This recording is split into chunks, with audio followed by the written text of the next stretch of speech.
Hello, I'm Greg, and welcome to my channel, Midnight Oil Software. This is the fourth video in my series for my Ninja Eggs game, and if you watch the first three videos, you may be asking yourself, is Greg ever going to show us any code in this series? Well, the answer is yes, and it's going to be in this video right here. In the previous video, I showed you how to create animated puppets using the timeline feature in Unity, and in this video, I'm going to talk about my PuppetManager, which is essentially a shuffle play manager that takes a collection of puppets and it will randomly play one of these puppets and ensure that it doesn't repeat a puppet until everyone's played at least once. And if you're familiar with any kind of a music player like Apple Music or Spotify or something like that, I'm sure you're familiar with shuffle play. And I'm going to show you how I implemented that in my PuppetManager class. First, I'll just demonstrate by clicking play. And it should randomly select one of these 6 puppets. And in this case, it was the thumbs up puppet. So that worked as expected. And I'll show you the code behind it. Now, in Unity, there's a couple of ways to get to your code. So you can see that on this PuppetManager game object, I have a script called PuppetManager, and that is a C# script where the code lives. And I can double click on that and it will open up Visual Studio and open up my script in Visual Studio. And so there it is.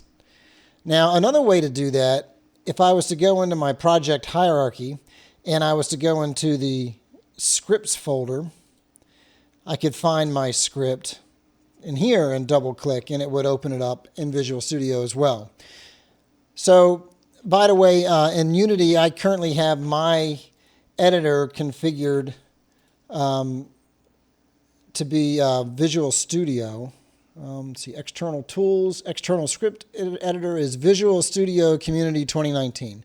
So, depending on what operating system you're on, Unity will by default install different editors. You might have Visual Studio Code if you're on a Mac, for instance. By default, under Windows, you get Visual Studio Community 2019. So back to my script. I'll really quickly show you the code behind this. It's not super complicated. I have a list of game objects, which are my puppet prefabs. So in the previous video, I showed you how to create a puppet prefab that has a sprite. It has a timeline director component with an animator that plays an animation clip and an audio clip. So this prefab, when instantiated, will play the animation automatically. So I have a list of those prefabs that I will instantiate at runtime.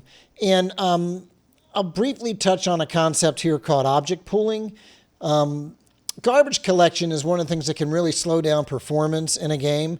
So we tend to use things like object pooling to minimize the amount of allocation and deallocation of memory that we do. So I'm going to allocate them all up front and cache them in a list.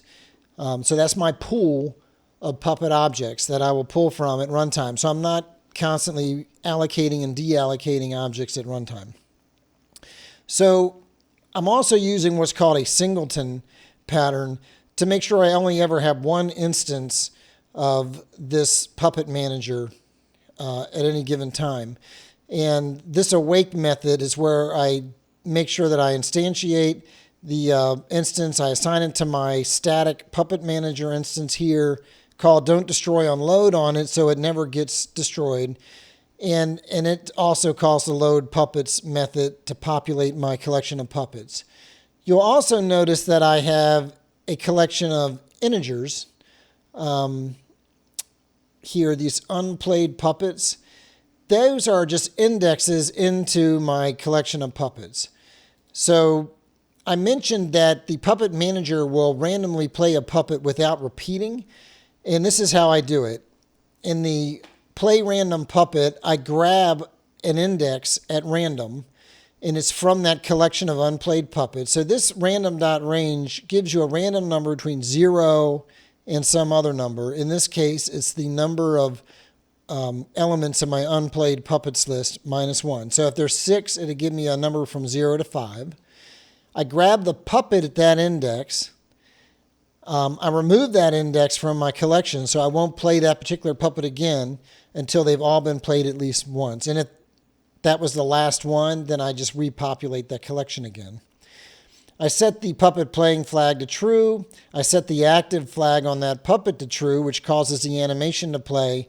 And then I start this coroutine, which is a background thread method that will wait for 5 seconds, and then it will set the active flag to false and turn my puppet playing bool to false. I do this because my longest animation is just under 5 seconds, and I want to disable that puppet after the animation is complete. And so using a coroutine is a way to do that. So hopefully that all makes sense in this code. I want to demonstrate this for you, though, so you can see how the unplayed puppets collection and everything works. So I'm going to go back to my editor here, and I'm in my scripts folder, and I'm going to create a new C# script, and I'm going to call it PlayPuppetOnClick. And I'm going to open that up in the editor. Now, by default, when you create a new script, it's going to derive from mono behavior, and it's going to stub out 2 methods for you. In this case, it's stubbing out start, which is called before the first frame update, and update, which is called once per frame. And depending on your frame rate, this can be called several times per second. So I don't need to do anything in my start method. But in update, which is going to be called every frame, I want to check to see if the right mouse button has been clicked. So I'm going to say if input.get mouse button down. I'm going to give it a value of 1, which is the right mouse button. 0 would be the left mouse button. So if we've clicked the right mouse button, then I want to get the static Singleton instance of my PuppetManager, and I want to call PlayRandomPuppet. So this shows you how to use that Singleton instance. So I had a public static method on the PuppetManager class that gets instantiated in awake the very first time that it's instantiated. If it's instantiated in subsequent calls, like if I open a new scene, that new instance just gets destroyed. We don't use it. So here I get that static instance and I call PlayRandomPuppet. So in order for that to take effect, I need to select my PuppetManager, and I need to drag that PlayPuppetOnClick to the PuppetManager, and I want to apply that to all the prefab for that PuppetManager, so it would work in every scene. Even though I'm only going to test it in this koalas scene. So let me click play here. Yippee! So it plays that puppet when the level starts, because that's being called from the level controller every time a new level starts. So now if I right click, I'm loving this. You see it plays the thumbs up puppet. Now it's playing the Einstein puppet. Pencil power. The pencil power puppet. So I want to demonstrate that a little fuller for what's going on. So in the script, in the PuppetManager script, I want to add a serialized field attribute to our unplayed puppets collection. And I'm just doing this so we can see it in the inspector. That'll be the easiest way for you to see what's going on.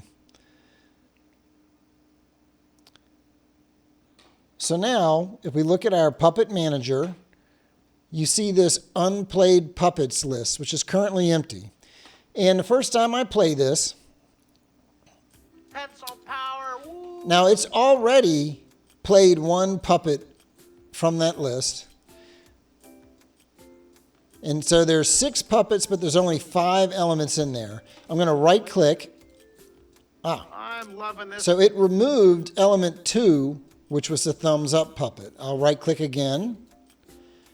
Parachuting penguin. It removed element 1, which is the pencil power puppet. So now all that's left are Yippee, Einstein, and Mark Kistler. And there we got Einstein. So all that's left is Yippee and Mark Kistler. Yippee. And there's the Yippee. So the only one left is Mark Kistler. Now what we expect to happen here is when I click right click, it should play the Mark Kistler puppet, which will remove the last element from here, and it should repopulate that with the numbers 0 through 5. And there you You go. love it? So that is how I implemented the Puppet Manager, which is not that big a script. It's only 75 lines long. And it's a very simple shuffle play script that you can implement on your own projects. And I hope you can see the other possible uses for this. You could use it to randomly play song clips. You could use it to randomly change a background image. The possibilities are endless. But hopefully you enjoyed this video and found it helpful. And if you did, please click the subscribe button on my channel and click like and click on notifications as well. And do me a favor and share this link on your favorite social media platforms to let other people know about the channel. Thank you so much for watching and have a great day.